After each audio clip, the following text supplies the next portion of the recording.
Selamat datang di Alvan Cinemania bersama aku Alvan. Hari ini kita akan mereview film Cinderella.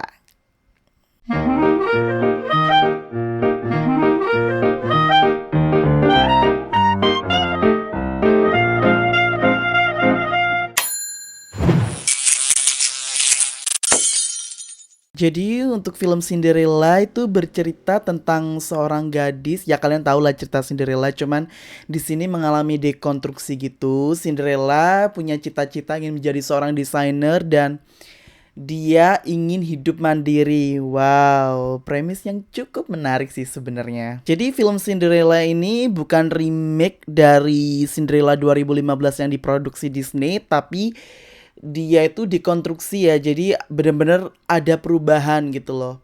Perubahannya tuh mulai dari struktur hingga apa tuh namanya konsep dan juga cara eksekusinya sih gitu loh. Bisa dibilang ini kayak bagaimana jika Cinderella ingin jadi seorang desainer yang mandiri gitu. Jadi dia itu gak ingin menunggu pangeran untuk memperbaiki hidupnya gitu. Film ini dikemas sebagai musikal. Aku jujur suka banget sama pengemasan yang musikal gitu loh. Gak tahu kenapa ya, terasa lebih meriah, heboh, kemudian seru sih gitu loh. Apa ya, lagunya juga enak-enak. Jadi ketika kita nontonnya kayak ikut pingin joget-joget gitu loh. Seru deh pokoknya. Selain dikemas secara musikal, film ini juga digarap sebagai film komedi dan of course sebagai tontonan komedi banyak banyak banget adegan komedi yang sumpah bikin ngakak gitu loh.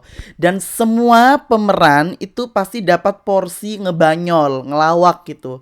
Mulai dari Ibu Tiri yang dimainin sama Idina Menzel, kemudian si Raja dan lain-lain deh, banyak deh, hampir semua tokoh itu pasti dapat peran komedi dan bagusnya semuanya tuh work gitu loh, ngerti gak sih? Semuanya tuh lucu, timingnya pas banget dan gak terasa asal ngebanyol gitu. Ngebanyolnya juga ada pesannya gitu loh.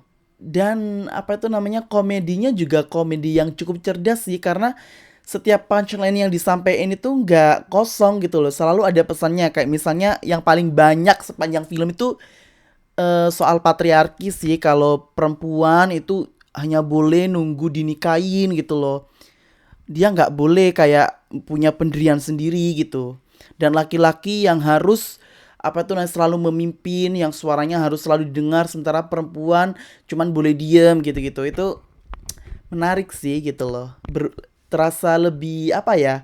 Terasa lebih relevan gak sih sama zaman sekarang? Sebenarnya lumayan agak ironis sih untuk pemeran utamanya si Camila Cabello.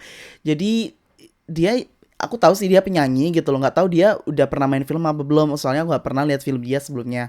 Untuk urusan ngebanyol, ngelawak, adegan-adegan nyanyi, dia tuh keren sih, sumpah keren banget. Ya iyalah dia penyanyi ya dasarnya gitu loh. Ketika ngelakonin adegan lucu-lucu juga dia selalu berhasil gitu loh. Cuman anehnya menurut aku, dan ini lumayan ironis sih, sebagai pemeran utama dia tuh sering banget kalah pamor sama pemeran pendukung, contohnya sama Ibu Tiri aja gitu. Nggak tahu ya, kadang si Camilla ini kayak salah tempat aja gitu loh kalau acting gitu loh. Jadi misalnya pas lagi adegan serius, ekspresinya datar gitu. Jadi kalau soal pemain Cinderella, untuk kualitas acting jujur aku lebih suka, kalau kita comparein ya, aku lebih suka sama Cinderella versi 2015 yang diperanin sama Lily James. Menurut aku pemeran ibu tirinya sih yang paling mencuri perhatian, si Idina Menzel ini. Kebetulan dia juga apa itu namanya dapat porsi yang lumayan besar ya gitu loh. Jadi gak tahu ya, di sini tuh dia ternyata bukan digambarkan sebagai butir yang jahat, tapi lebih ke tegas gitu. Bahkan dia itu meskipun apa tuh namanya tegas, kayak ngelarang Cinderella main ke pesta dan lain-lain, alasannya tuh lumayan masuk akal sih ya gitu loh, karena waktu itu kan dia tertekan oleh patriarki gitu kan. Masa itu digambarkan semua orang menganut paham patriarki gitu. Nah, si ibu tiri ini ngelarang si Cinderella untuk datang ke pesta karena si Cinderella udah dijodohin sama orang yang kaya gitu loh.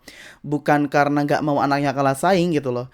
Kemudian si ibu tiri ini juga ngasih alasan kenapa sih dia kok nyuruh Cinderella nikah aja gitu loh daripada ngikutin mimpinya gitu loh. Bahkan ketika Cinderella ini mau dilamar sama pangeran aja, itu ibu tirinya mendukung banget gitu loh. Padahal si Cinderellanya udah nggak mau, dia kan mau ngikutin mimpinya ya daripada nikah gitu loh.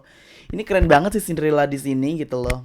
Kayak fresh aja gitu loh. Jadi intinya ibu tiri ini punya alasan yang sangat-sangat logis bahkan bikin kita peduli gitu. Untuk pemeran ibu perinya di sini kan diperanin sama cowok ya gitu loh. I know what you thinking. Pasti banyak yang bakal bilang ini kayak kampanyenya LGBT, tapi menurut aku sih enggak ya. Itu tergantung cara pandang kita aja sih. Jadi mungkin kalau menurut aku nangkapnya ini film dari awal kan emang dikemas sebagai bentuk komedi ya gitu loh.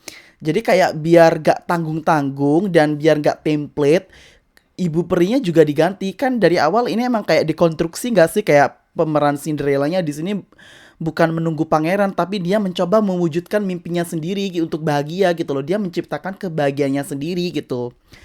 Otomatis untuk ibu ibu perinya sendiri di sini juga diganti gitu emang work sih, lucu sih menurut aku gitu loh. Dia juga ngebanyolnya emang ala-ala kebencong-bencongan gitu, cuman bukan berarti campaign LGBT gitu. Menurut aku sih gitu ya, karena seperti kita tahu lah gitu loh, di pertelevisian kita sendiri juga masih banyak kok yang main apa itu namanya menggunakan banci-bancian sebagai bahan lelucon. Itu soal preferensi gitu loh. Jadi kalian nggak usah mikir yang aneh-aneh. Pokoknya kalau saran aku untuk menikmati film ini, buang otak kalian, buang pikiran kalian mengenai Cinderella yang lemah, lembut, menunggu pangeran, hidup bahagia selamanya. Itu buang aja. Dongeng-dongeng yang masa lalu, yang kartun itu buang aja. Daripada kecewa nanti karena ini film bener-bener fresh banget. Sebenarnya kalau gak dikasih judul Cinderella aja ini udah bisa jadi film sendiri gitu. Menurut aku ya. Dan aku ngasih Cinderella skor 3,5/5. Karena ini filmnya menarik. Ya meskipun pemeran utamanya itu kalah pamor sama pemeran pendukungnya, tapi tetap aja ini film fresh banget. Aku gak bakalan bosen nonton 2 kali karena musikalnya meriah, heboh, komedinya lucu-lucu semua. Aduh pokoknya bikin ngakak, mood booster banget sumpah. Oke, jangan lupa selalu saksikan Ama Sinemania di channel Ama Pictures bersama aku, Alvan. Terima kasih, jangan lupa untuk like, comment, subscribe, klik lonceng notifikasi, share, dan follow IG ku @alvanma. Sampai di sini dulu Ama Sinemania, dan dah.